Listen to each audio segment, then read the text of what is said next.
Sir Shri విష్ణుకి సంబంధించి అంటే శ్రీ విష్ణు అసలు సెన్సార్ బోర్డ్ కనబడకుండా చాలా మూవీస్ తీశారు. అందులో ముఖ్యంగా మనం రీసెంట్ గా 3 సినిమాలు రిలీజ్ అయితే 3 సినిమాల్లో బూతులు ఉన్నాయి. కానీ ఆ బూతులు సెన్సార్ కి కనిపించలేవా అని ఇంకొక అటొక వివాదం నడిస్తే, ఇంకో వివాదం ఏంటంటే యేసు ప్రభు మీద ఎందుకు కక్ష కట్టిండు శ్రీ విష్ణు. అసలు ఈ శ్రీ విష్ణు అనేవాడు ఎవడు? కోన్ కేసు గొట్టంగాడు. శ్రీ విష్ణు అనేవాడికి ప్రజల్లో కానీ ప్రేక్షకుల్లో కానీ ఏమైనా ఒక స్థానం ఉందా? ఏమీ లేదు. ఒక గాలి వాడి సినిమాలు చూసింది లేదు, మనం రిలీజ్ అయిన సినిమా ఏమీ లేదు. ఇలాంటి వాళ్ళంతా ఒక లుచ్చా బాబతు.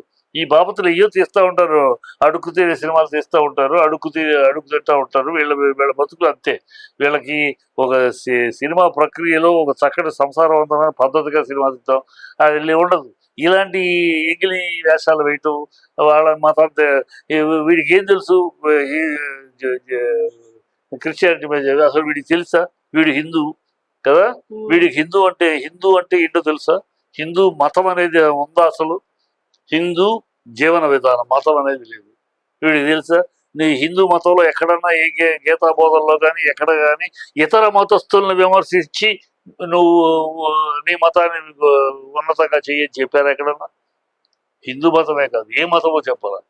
ఈ సన్నాసులు, ఈ ముండమోపులు వీళ్ళకి ఏమి ఉండే ఏదో వీళ్ళ అడ్రస్ పక్కింటోడు ఏదో మేము వాళ్ళు బాబులు చేసుకోవడానికి. ఇప్పుడు శ్రీ విష్ణు ఈ చెత్త చేయకపోతే నువ్వు గురించి వాడిని పట్టించుకుంటా? ఆ ప్రేక్షకులు పట్టించుకోవట్లేదు సినిమా. సంసార పక్షంగా సినిమాలు తీస్తే ఎవరు చూస్తారు ఈ జనరేషన్ లో? యూత్ కావాల్సిందే నేను తీస్తున్నా. ముండమోపి చేత కాకపోతే ముండమోపి మాటలు చెప్పు తీసుకుని కొట్టాలి. సంసారపక్ష సినిమా కాదా చూడలేదా జనాలు? కోర్టు సంసారపక్ష సినిమా కాదా చూడలేదా? 35 సంసారపక్షమైన సినిమా కాదా చూడలేదా? మేజర్ సంసారపక్షమైన సినిమా చూడలేదు. సన్నాసి చేత కాకపోతే మూల కూర్చి ముండమోపి మాటలు మాట్లాడతారు.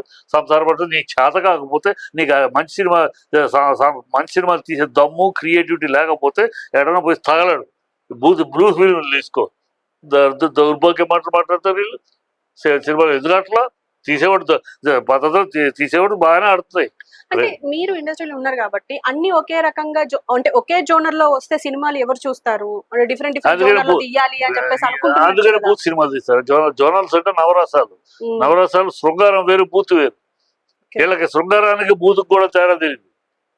శృంగార రసం చూస్తారు ప్రజలు, శృంగార రసం వేరు. శృంగారానికి బూత్కి తేడా తెలియదు వీళ్ళకి. ఈ మొట్టమొదటికి శృంగారం ఏంటి? శృంగార నక్షత్రము, శ్రీనాథుని శృంగార నక్షత్రములోనూ శృంగారం ఉంటుంది, చక్కటి ఉంటుంది. దాంట్లో ఎంత అందమైన ఉంటుంది. రవివర్మ పెయింటింగ్కిను రసిక ప్రియుల బొమ్మకి ఎంతగా ఉంటుంది. అది ఈ మొట్టమొదటికి తెలియదు. రసం అంటే బూతు రసం లేదు. నవరసాలు బూతు రసం లేదు. శృంగార రసం ఉంది, కరుణ రసం ఉంది. నీకు చేతనైతే చెయ్యి, లేదా మూసుకుని కూర్చొని బ్లూ ఫిల్మ్ తీసుకో. రెడ్ లైట్ ఏరియాలో బ్రోకర్లు ఉంటారు, ఆ బతుకు. అంటే సెన్సార్ ఎందుకు దీన్ని కట్టడి చేయలేకపోతుంది? ఎక్కడ సెన్సార్ కట్టడి చేయకపోవటం లేదు. సెన్సార్ ఖచ్చితంగా చేస్తుంది. సెన్సార్ ఇప్పుడు ఎట్లా అంటే abusing other religion, other sentiments is offensive. But abusing కాదంటాడు, అబ్యూజింగ్ చేయలేవాడు. నేను ప్రశ్నించాను అంటాడు.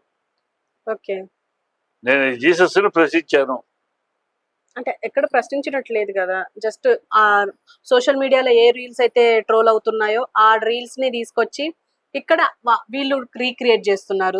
విష్ణు మూవీస్ అదే ఇప్పుడు ఆ సోషల్ మీడియాలో బుద్ధి లేని వాళ్ళు ఎవరు, వాడెవడో ఉన్నాడు ఇప్పుడు కాషాయ వస్త్రాలు వేసుకుని క్రిస్టియన్స్ గొర్రెలు మాట్లాడుతూ ఉంటాడు. వాడు ఒక సన్నాసి.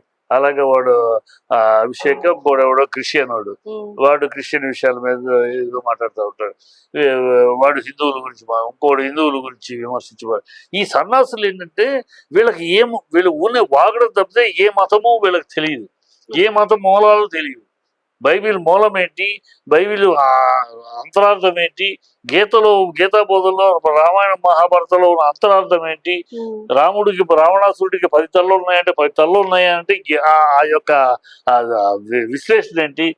10 తలల మేధస్సు ఆయనకి. అది 10 తలలు అంటే 10 తలలు వేసుకుని తిరిగాడంటే కదా రావణాసురుడు.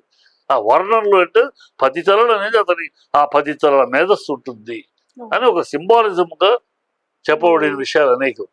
అది మొండమోబులుగా అంతలేనముగా అంతంత అర్థం చేసుకునే శక్తి లేక ఏ పిచ్చి పిచ్చి బావులు వాడతారు. పాయసానికి పుట్టాడు, పాయసానికి రాముడు పుట్టాడు, ఆ పాయసాన్ని ఆ యాగం ఏంటి, ఎందుకు చేశారు, ఎందుకు ఆ విశ్లేషణ వచ్చింది ఏం తెలుసు. వీడు ఆ మాట అన్నాడని మేరీ జీసస్ ఎవరికి పుట్టారు, తండ్రి లేకుండా పుట్టాడు అని వీడు అవుతాడు. ఎన్ని దాని అంతర్లీనమైన విషయము, రహస్యాలు, సృష్టి రహస్యాలు ఉంటాయి. అవి తెలుసుకుని నీకెందుకు నీ బతుక్కి, నీ ఎంగిలి బతుక్కి నువ్వేదో చేసి ఎంగిలి మెతుకులు తినే కుటుంబర పరాణతో బతుక్కి వాటి గురించి అంత నువ్వు ఎవరన్నా ఎప్పుడన్నా చూడమ్మా.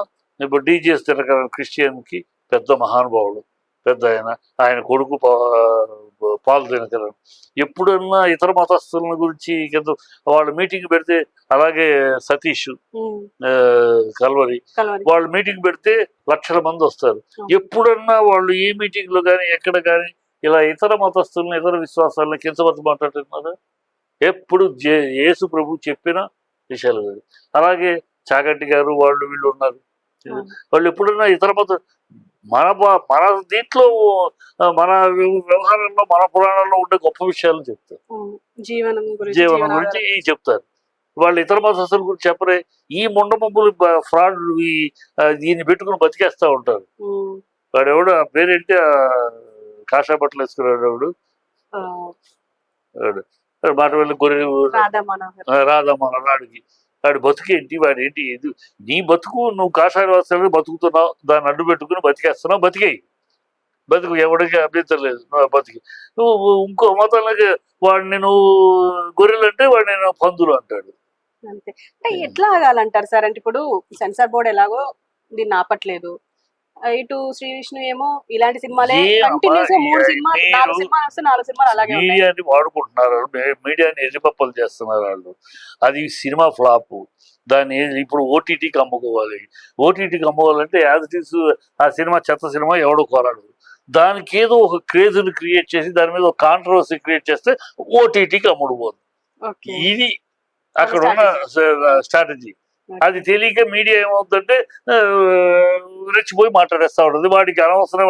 ఆఫ్టర్ ఆల్ ఆ విష్ణుగాడికి ఎదుగు పరిక సన్నాసి వాళ్ళకి ఓ మైలేజ్. ఇప్పుడు పొద్దు నుంచి నన్ను నుంచి ఆ విష్ణు గురించి నాకు చిరాకేస్తా. వాడు ఏమిటి అసలు, కవన్ కేసు గొట్టంగాడు, వాడు ఏంటి, వాడి సినిమాలు ఏంటి, వాడి స్థాయి ఏంటి, ప్రేక్షకుల్లో ప్రజల్లో వాడి ఇదేంటి, లోఫర్ వాడు. ఆ లోఫర్ ఒక మతాన్ని గురించి మాట్లాడే స్థాయి వాడిది. నీ స్థాయి గాలి స్థాయి. నువ్వు ఇంకో మతం గురించి, ఇంకో దేవుడు, ఇంకొకళ్ళ విశ్వాసం గురించి మాట్లాడే కడుపుకు ఆనందమే పర్లేనాయి. నీ బతుకును జీసస్ గురించి విమర్శించే నీ స్థాయి నీకుందా? అంత జ్ఞాన పరిజ్ఞానం ఉందా?